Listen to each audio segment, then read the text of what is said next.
pas parce que je suis arrivé une fois au travail à l'heure que je suis quelqu'un de grand dans le travail. C'est parce que tous les jours, j'arrive à l'heure. Et tous les jours, je me motive. Et tous les jours, je fais ce que je dois faire de la meilleure des façons possibles, que cette régularité va payer un jour ou l'autre.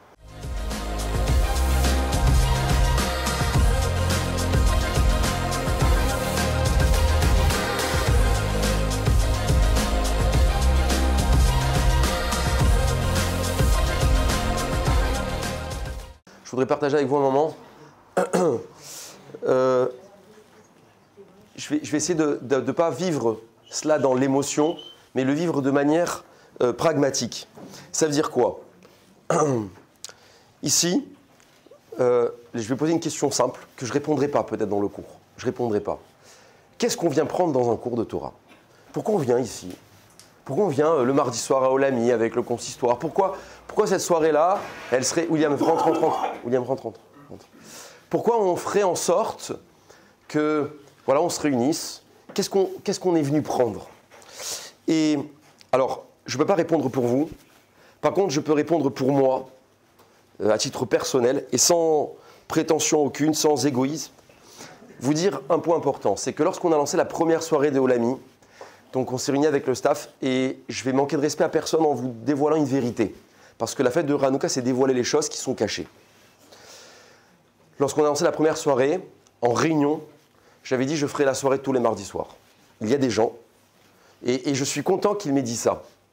Ils m'ont dit, une fois par semaine, réunir autant, tu n'y arriveras jamais. C'est impossible. Et j'ai dit, moi, je pense que le pari est tenu, je pense qu'on peut y arriver. Pas parce que c'est Ilandré, pas parce que c'est Olami, mais je pense que quand on fait les choses de manière récurrente, ça peut marcher. Lorsqu'il y a ce qui s'appelle l'entraînement de la chose, on y arrive plus facilement. Et tout à l'heure, en préparant mon cours dans ma tête, j'étais avec mon épouse et mes enfants sur la promenade des Anglais en train de me balader. Et c'est un endroit que je connais bien, que je maîtrise suffisamment, la promenade des Anglais. C'est-à-dire que chaque endroit, chaque pavé de la promenade, je les maîtrise. Pas parce que j'ai analysé la promenade des Anglais, parce que j'y cours tous les jours. Et je me disais, mais regarde, je fais ça, je fais cette montée-là. Et dans ma tête, je réfléchissais à mon cours en même temps, et en parallèle de la course que je faisais tous les matins. Et je me disais, comment j'arrive à faire un temps aussi bon chaque matin, si ce n'est que l'exercice du quotidien m'a permis d'arriver à ce temps-là. C'est-à-dire que l'entraînement quotidien réalise qu'on peut arriver très très loin. Et maintenant, je vais arriver dans le contenu de notre cours. Si vous n'avez pas encore compris ce que je vais parler de ce qui s'appelle la régularité. Et je pense que c'est la plus grosse qualité qu'on puisse avoir dans l'être humain, plus que l'aspect spectaculaire d'un moment. On a pris un moment dans la vie, on a réalisé une fois dans sa vie quelque chose, mais quelqu'un qui fait quotidiennement le même exercice, c'est beaucoup plus grand. Et c'est là-dessus où je voudrais parler. Vous levez tous les matins à 6 heures. C'est difficile. Continuer quelque chose qu'on a pris l'habitude, mais le faire quotidiennement et sans s'arrêter, c'est ce qu'il y a de plus grand. Si on l'a fait une fois, c'est magnifique. C'est déjà bien. Mais le faire quotidiennement, c'est encore plus grand. Et la Gemara nous donne un exemple sensationnel dans la fête de Hanouka. Je voudrais vous dévoiler ce qu'il y a écrit ici. Parce que vous êtes venu chercher quelque chose, je ne sais pas ce que vous êtes venu chercher, mais moi je sais ce que je suis venu trouver avec vous le mardi soir. Je vous confie un petit secret. À 7 heures, on était autour de la table avec mon épouse et mes enfants, on venait d'allumer la Hanouka. Et ma femme, elle me dit, j'ai pas envie ce soir qu'on abandonne la table avec la famille. Ben, moi non plus, j'avais pas envie d'abandonner la table avec la famille. Nous, on n'avait pas envie, on avait envie de rester en famille. Mais il y avait quelque chose à faire ensemble ce soir. C'est difficile de se motiver, de dire, tiens, allez, je sors ce soir. Tiens, c'est ma soirée. C'est difficile de rester dans l'entraînement de la chose. C'est très, très difficile. Et la Gemara nous dévoile un petit secret. Je vous la lis. Je vous la traduis littéralement, comme ça vous n'êtes pas rébarbatif dans l'hébreu. Tout celui qui s'habitue à allumer les bougies de Hanouka ou de Shabbat, il aura des enfants érudits. Je ne sais pas quel rapport a-t-on à avoir un enfant érudit et allumer des bougies. Mais bon, passons. C'est pas fini. Tout celui qui fait attention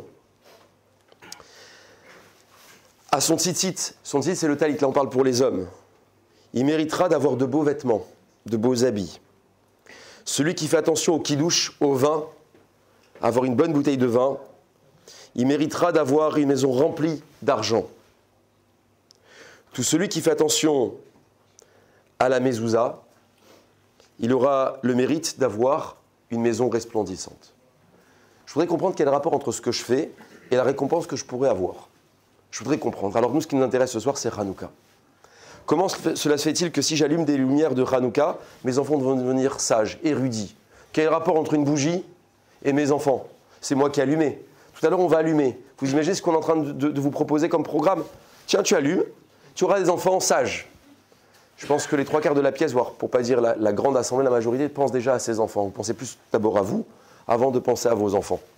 À part nous, qui sommes parents, à part un couple qui est marié ici, d'autres qui sont en devenir de se marier. Il n'y a pas que vous, hein, il y en a d'autres, hein, il y en a dans l'assemblée. Mais bon, on pense à des enfants, c'est quel rapport entre l'allumage et le fait même d'avoir des enfants érudits. Alors je vais vous dévoiler un secret ce soir. Le mot que la Gemara a employé s'appelle irgil. Ragil, regilut. Je crois que j'ai des Israéliens dans la pièce qui savent traduire. C'est quoi ragil? Normal. Pardon? Normal. Mais ça veut dire que quand il y a une regilut, c'est qu'il y a une régularité à la chose. Ça veut dire que tout celui qui est régulier dans l'allumage de Hanouka ou dans la lumière du Shabbat, il aura des enfants sages. Pourquoi? Quel est l'enjeu entre ce que je fais et la récompense qu'on m'octroie? Il n'y a aucun rapport. J'ai allumé. J'ai des enfants sages, quel rapport? Au contraire, j'ai envie de dire que l'éducation fait partie intégrante d'avoir des enfants sages. Quel rapport avec l'allumage? Pardon? Il y aura une régularité dans l'éducation des enfants? Plus que ça. Je vous demande un deuxième secret ce soir. Un deuxième secret d'abord, et je vous dis, je ne veux pas le faire dans l'émotion, mais dans le pragmatisme. Les gens pensent que parce qu'on est religieux, on a des enfants religieux. Et les gens pensent que quand on est non religieux, on a des enfants peut-être non religieux. Les gens pensent comme ça. Bien, d'abord, je suis un prototype inné du contraire. Mes parents étaient non religieux complets. Je faisais partie du monde non religieux dans ma jeunesse. Et j'ai fini de l'autre côté de la barrière sans savoir vraiment pourquoi. Et on voit dans des familles religieuses des enfants qui peuvent sortir non religieux. C'est-à-dire, il n'y a pas de rapport mathématique. C'est parce que mon père et ma mère sont religieux que mes enfants seront religieux. Alors, c'est comment la magie s'opère? Comment on est certain d'avoir des enfants qui vont être sages, érudits, et pas forcément en Torah. Sages, c'est-à-dire qui ne seront pas des idiots dans la vie. En allumant des bougies, mais quel rapport? Quel rapport? Il nous dit Rav Levinstein un principe fondamental de la vie de tous les jours. Je voudrais vous raconter une histoire. Pour ma part, c'est une histoire que je me rappelle chaque matin à mon réveil et à chaque fois que je me couche. C'est mon maître, c'est Rav Mergui, qui m'a appris ça. Un jour, je lui ai dit, Rav, je suis fatigué. Mais tu es fatigué? Je dis, je ne peux pas venir ce soir. Il m'avait dit, qu'est-ce que tes enfants ils vont voir de toi? Je lui ai dit, ils vont voir que je suis fatigué. S'ils vont voir, je suis fatigué, ça risque d'être fatigué. Et il m'a raconté une histoire. Il m'a dit, un jour, il y a un monsieur, il rentre du travail tous les soirs à 7h. Il est fatigué parce qu'il se lève très tôt et il arrive très tard. Il voit ses enfants, il leur dit, mes enfants chéris, vous avez passé une bonne journée, voilà, est-ce que vous avez besoin de quelque chose? Il leur parle quelques minutes, il les couche, et au moment de les coucher, il leur dit, mes enfants, papa, il doit repartir. Papa, où tu pars? Je dois étudier la Torah. Et il part avec sa Gemara, et il va à la maison d'études. Et tous les soirs, quand il arrive à la maison d'études, qu'est-ce qu'il fait? Il s'endort au cours du Rav. Tous les soirs, il s'endort. Alors un soir, le Rav, il le voit dormir, il lui dit, bon, il est fatigué. Le deuxième soir, il dort, il est fatigué. Troisième soir, il dort, il est fatigué. Au bout d'une semaine, 2 semaines, ça devient insupportable. Tous les soirs, il s'endort. Alors le Rav, il va voir cet homme-là, il lui dit, écoute, il le réveille, il lui dit, regarde, j'ai de la peine pour toi, tu dors chez moi, va, rentre chez toi et va dormir, c'est mieux. Il dit, non Rav, je ne peux pas faire ça. Il dit, mais pourquoi? Il dit, parce que mes enfants, ils vont voir quoi de moi? Si je rentre à la maison, ils vont penser que leur père n'étudie pas la Torah. Or, quand je pars avec mon livre, mes enfants, ils pensent que j'étudie la Torah. Et voilà ce qu'ils ont eu, ils ne savent pas que je me suis endormi. Mais ils ont vu quelque chose de moi, une régularité. Ils ont vu que chez moi, il y avait quelque chose qui était en permanence. D'ailleurs, je m'excuse, mais il y a des gens qui sont exemplaires dans cette pièce. Et à quoi on voit l'exemplarité de quelqu'un? C'est justement dans sa régularité. Il est tout le temps là. Et ça rajoute un point de confiance. Celui-ci, il est digne de louange, il est digne de confiance. Je peux lui faire confiance. Qui est fiable? Pas celui qui a fait une fois une chose pour moi, c'est celui qui en permanence était là pour moi. Lui, je lui fais confiance. À lui, je suis capable de lui donner les clés de la maison. À lui, je suis capable de lui laisser même le trésor de ma maison. Parce qu'il a une régularité, il est fiable. La fiabilité, ce n'est pas lorsque j'ai fait un événement une fois dans ma vie, c'est lorsque, au quotidien, j'ai fait quelque chose. Et maintenant, je reviens dans mon texte. Lorsque on dit, si tu allumes les bougies de Hanouka, tu vas avoir des enfants sages. Comment la magie, elle s'opère? Bien, c'est très simple. Mon père, il allumait ses bougies. C'est sa fête à lui. Maintenant, moi, je suis devenu adulte. J'aurais pu dire, eh bien j'ai vu moi les bougies, je peux m'arrêter là. Non, est-ce que toi maintenant tu vas continuer le flambeau comme ton père? Et ça c'est plus difficile. Être dans les traces de celui qui nous a précédés, c'est très très difficile. De continuer la ligne, c'est très compliqué. C'est rébarbatif. Il y a des gens qui préfèrent abandonner. Ils disent, moi j'abandonne. J'abandonne.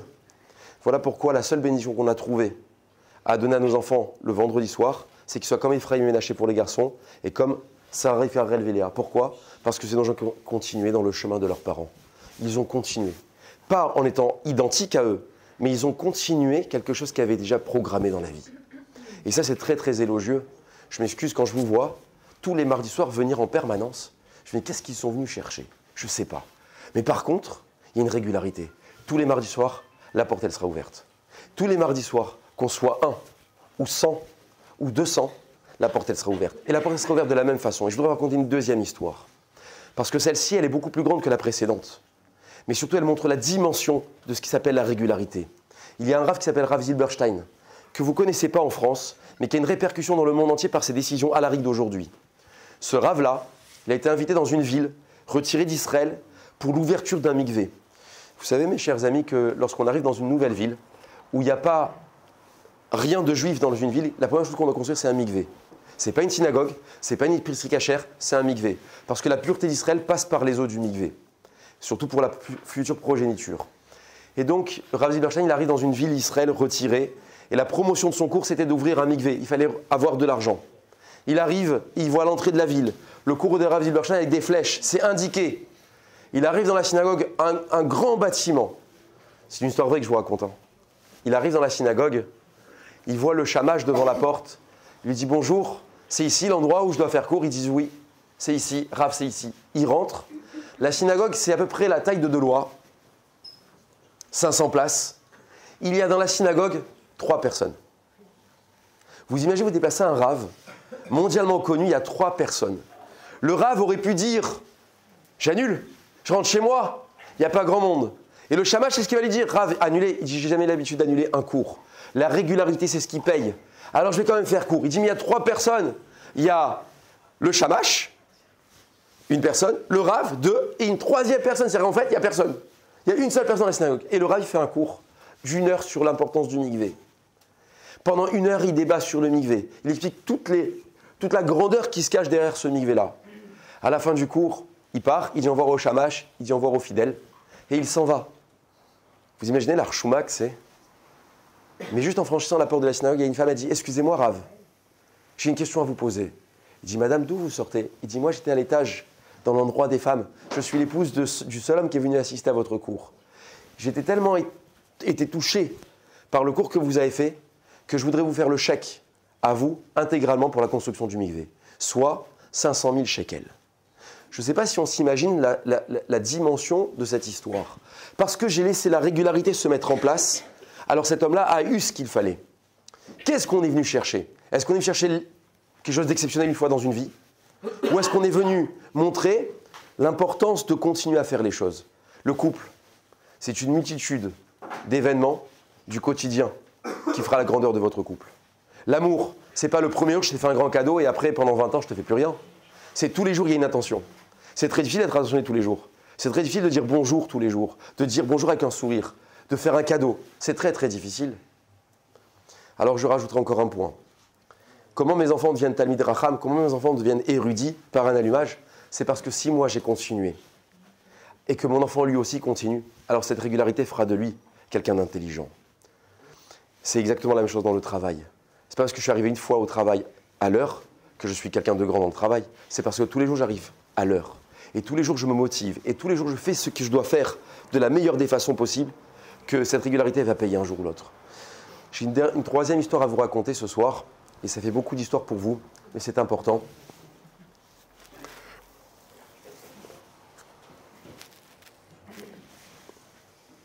Un jour, il y a un Rav qui s'appelait Rav Kahanaman.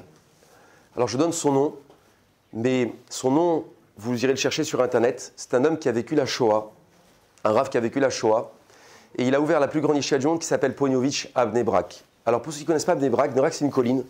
Et à l'époque, c'est une colline, Et c'est une colline, mais à l'époque, il n'y avait que du sable. Que du sable. Le Rav, après la Seconde Guerre mondiale, ce que je vous raconte dans son histoire, c'est une double histoire. Le Rav, il a sauvé plein d'enfants juifs à la fin de la Shoah. Comment il a fait? C'est qu'à la fin de la Seconde Guerre mondiale, les enfants qui ont été pris par les curés, les prêtres, n'ont pas été rendus aux parents. Les curés ont voulu les garder pour les convertir au christianisme. Alors qu'est-ce qu'il a fait, le Rav Kahneman? Il a dit, je dois sillonner le rêve pour sauver des juifs, pour les sauver, pour les prendre de ces gens-là. Il a fait couvent par couvent, dans toute l'Europe. Il se présentait devant la porte et il demandait aux curés, avez-vous des enfants juifs chez vous? Les curés disaient non, on n'en a aucun. Alors qu'est-ce qu'il faisait, Rav Kahneman? Il savait très bien, pour ceux qui connaissent exactement, il s'est mis devant la porte et il a crié, Shema Israël, Hashem Elokeinu, Hashem Echad. Les enfants, ils ont dit, c'est une phrase que j'ai connue de mon père et de ma mère, le soir au coucher. Alors les enfants se sont levés, ils ont dit, nous on te suit, Rav, on te suit. Et comme ça, il va sauver des milliers d'enfants. Mais si on remarque bien, ce schéma-là a été fait par des parents, par la régularité de le faire tous les soirs. Et ça marque un enfant. Ça l'a marqué, c'est comme ça qu'il a sauvé des enfants juifs. Eh bien maintenant, j'arrive à son histoire à lui. Après avoir sauvé autant d'âmes, après avoir construit la plus grande yeshiva du monde, après avoir fait tout ce qu'il a fait, il a fait un rêve. Et la paracha de cette semaine, c'est les rêves de Yosef. Vous savez que celui qui rêve, il doit interpréter ses rêves. C'est un courrier que Dieu vous a envoyé. Il attend de vous que vous l'interprétiez. Rav Kahneman, il a fait un rêve qui va le perturber. Quel est le contenu de son rêve? Il arrive dans le ciel. Dans son rêve, il arrive dans le ciel. Et on lui dit, Kahneman, tu es un meurtrier. Il dit, Rav Kahneman dit, moi, je suis un meurtrier. Il dit, qui me parle? Alors que j'ai sauvé des gens, j'ai sauvé des enfants, j'ai construit la plus grande yeshiva du monde, j'ai fait des choses pour les juifs, j'ai sillonné l'Europe pour sauver des enfants. Qui j'ai tué? Et tout ça dans son rêve. Et là, c'est Dieu qui lui parle. Il lui dit, Kahneman, tu es un meurtrier. Il dit, mais Hachem, qui j'ai tué? Et là, il lui montre au loin une lumière, avec un homme dans la lumière. Alors il demande à Rav Kahneman, il dit, c'est qui cet homme-là dans la lumière? Et là, Hachem lui répond, il lui dit, tu veux savoir qui c'est? Il dit, oui Hachem, je veux savoir qui c'est qui cet homme-là dans la lumière, qui est aussi puissant, qui est aussi grand? Il dit, ça aurait pu être toi, mais c'est pas toi. Ça veut dire qu'il est en train de rêver le potentiel qu'il aurait pu atteindre, mais qu'il n'a pas atteint. Lorsqu'il se réveille, il va voir tous ses élèves dans la yeshiva de Bnei Brak, et il leur dit, mes chers élèves, vous pensez que j'ai fait beaucoup? J'ai rien fait. Je pense que je n'ai pas fait suffisamment. Pourquoi il a répondu ça? Et dans ses écrits, il a témoigné de cela. Dans ses écrits, il a témoigné. Il a dit, parce que je me suis habitué trop vite à faire des choses, et finalement à me lasser à faire les choses, et ne pas à rester motivé quand on fait les choses. La régularité, c'est ce qu'il y a de plus exemplaire. C'est ce qui fera la notoriété de quelqu'un. À la fin d'une vie, lorsqu'on va parler sur un mort, on ne va pas dire ce qu'il a fait une fois dans sa vie. On va dire tous les combats qu'il a maintenus et qu'il est resté régulier dans ces combats-là. Il a tenu tous les mardis soirs à venir. Vous savez comment je suis émerveillé de vous voir tous les mardis soirs? Là, on est dimanche soir, c'est la fête de Hanouka, mais quand je vous vois tous les mardis soirs, et des fois je demande à Nathan, mais je demande à ma femme, on rentre le mardi soir, on est épuisé. Et je peux vous dire, même pour nous, de se motiver de venir le mardi soir. Et je dis, mais qu'est-ce qu'ils sont venus chercher? Et nous, on est venus, excusez-moi, au-delà de donner ce qu'on donne, on est venu trouver juste un point commun entre vous et moi, c'est être régulier dans cette soirée-là. Ça veut dire que je pense que vous êtes fiables, et je pense que vous avez trouvé ici, dans cette soirée-là, quelque chose de fiable.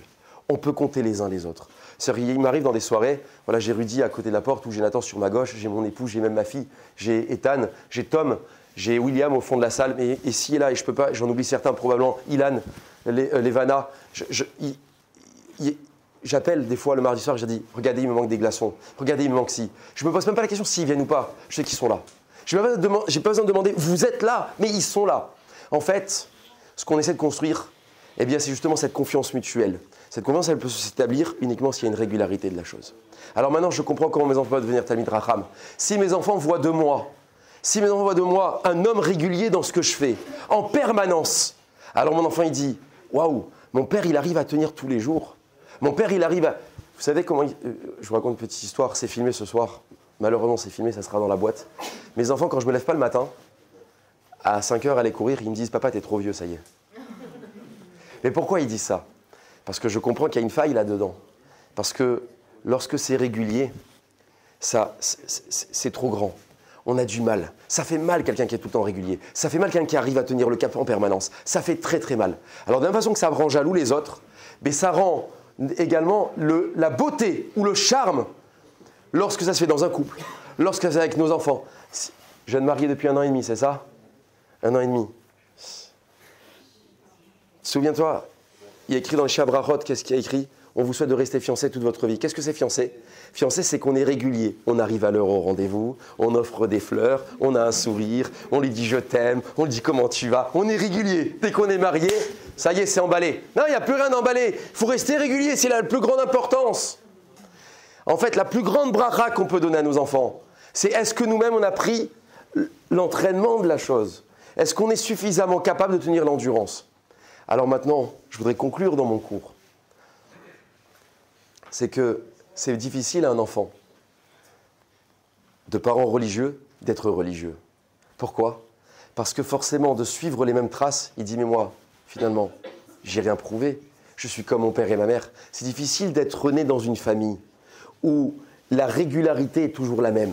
C'est très difficile de rester en permanence endurant. C'est très, très difficile. Regardez les vacances. Combien c'est difficile? Vous coupez net et vous reprenez le travail, vous êtes aussi fatigué qu'avant les vacances. Pourquoi? Parce que vous avez coupé votre quotidien. Vous l'avez complètement arrêté. C'est difficile. Mais lorsque vous avez pris le rythme, c'est devenu une facilité déconcertante. Il y a des gens qui se lèvent à 5 h du matin tout le temps. Je crois sur la promenade des Anglais. Ma femme, elle ne vient pas toute l'année avec moi à 5h30. Elle vient l'été parce qu'il fait beau. Mais on croise en permanence les mêmes personnes. Il y a une femme que je croise tous les matins à 6h, moins quart. Elle court, je crois, plus tôt que moi. Mais elle ne court pas, elle. Elle est handicapée d'une jambe. Vous voyez peut-être boiter des fois sur la promenade. C'est une dame. Non mais, exactement. Et elle fait beaucoup de kilomètres. Un jour, j'ai parlé avec elle. Un matin, j'ai parlé avec elle. Je lui ai dit, madame, combien de kilomètres vous faites? Elle me dit, tant que mon corps n'est pas fatigué, je continue. Je fais ça depuis combien d'années? Elle me dit, je fais ça depuis plus de 20 années. 20 ans. Je dis, vous avez déjà manqué un jour? Elle me dit, il neige, il vente, il pleuve. Même quand la préfecture ferme la promenade des Anglais, je me mets en face. C'est la régularité. Je dis, madame, vous êtes exemplaire. Elle me dit, mais c'est difficile. Il y a des moments, c'est plus difficile que d'autres. Eh bien ça permettra à celui qui va la regarder en permanence de prendre exemple sur elle et de vouloir avoir envie peut-être de faire comme elle ou de commencer quelque chose.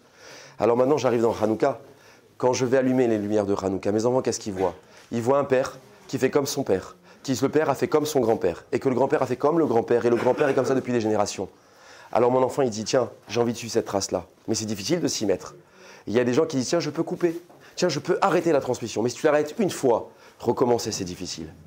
Celui qui a commencé à mettre les tefilines et qui les a mis 1 fois, 2 fois, 3 fois, ça va devenir facile. S'ils arrêtent 1 fois, recommence à devenir difficile. La plus grande bracha qu'on peut accorder à quelqu'un, c'est ce qu'on est régulier. J'ai vu des jeunes, et mon téléphone en est témoin. Malheureusement, c'est le téléphone aujourd'hui qui peut être témoin de quelque chose. Il y a des jeunes qui me disent, je leur dis, ça fait 3 semaines que je ne t'ai pas vu à la soirée du mardi soir. Ouais, je sais, j'ai une très bonne mémoire avec certains. Il y en a, je lui dis, ça fait 4 semaines, 5 semaines. Ah, mais tu notes? Non, je ne note pas. Ma tête, elle note. Un visage, c'est important. On doit se souvenir des visages, c'est très important. Et je lui dis, ça fait longtemps que je ne t'ai pas vu. Il me dit, Rav, le mardi soir, j'arrive pas à me motiver. Voilà. Il y en a un autre qui m'a confié ce matin. Il me dit, Rav, je vais annuler mon abonnement à la salle de sport. Pourquoi? J'ai été 1 fois à la salle de sport, je paye dans le vide. C'est difficile de... Non, mais je rigole pas. Il y en a qui arrivent à se motiver. Mais comment? On voit des gens, ils vont tous les jours à la salle. Mais comment tu fais? C'est très, très difficile. C'est très, très difficile d'aller à la salle tous les jours. C'est difficile de courir tous les matins. C'est difficile de venir à un cours de Torah tout le temps. C'est difficile d'étudier la Torah tout le temps. Mais la plus grande bracha qu'on peut donner à quelqu'un, c'est cette régularité-là. Alors, ce que je vous souhaite, parce que c'est important de terminer par une bracha, ce que je vous souhaite, c'est de continuer l'héritage que vos parents vous ont tracé.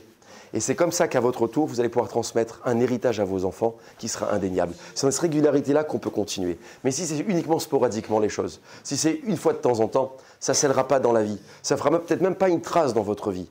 Ce qui fait une trace, c'est l'effort du quotidien, mis bout en bout, avec une endurance jusqu'à 120 ans. Alors ce que je vous souhaite, c'est de continuer à faire ce que vous faites, de continuer à développer ce centre-là, de continuer à développer d'abord votre être et qui vous êtes, avec une endurance exceptionnelle et que vous allez le plus loin possible dans votre vie. Razak Uvaru, Hanouka Sameach.